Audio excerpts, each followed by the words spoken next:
Ubujamo buqokeme eTshwane ngehlangothini lezepolotiki. Iinhlangano zepolotiki zisele zisilingekile. Kanti uSpeaker weTshwane uqalene nekome emtjhade nakunje. Njenganje kufanele aphathe begodu aqalane nendaba zomraro wepolitiki begodu aqalane nomphakathi ongasamthembiko uMasipalada lo. What is happening it's regrettable. However, according to our own coalition agreement, we hold each other accountable as parties that are involved in this coalition government. Umakwarela uthi umhlangano wekomidi ojanyisiweko lo uhlobana nemphumela emimbi yokuziphatha koMasipalada lo eyenziwe yikomidi yabahloli incwadi.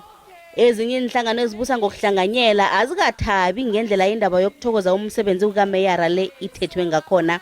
I-ANC ne-EFF naziveza amazizo wazo zithe batsho indaba yokujanyiswa komhlangano seyindlela yokuvumela i-DA ukuthi ikhambise isikhathi endabeni yokubusa ngokuhlanganyela nokuvikela imisebenzi yamalunga wekomidi kaMeyara.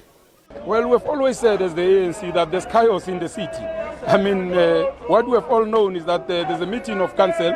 Upon arriving here, the meeting was postponed. So it's very clear that there are serious problems within council. I mean, we don't know where the speaker is. Well, the mayor has resigned.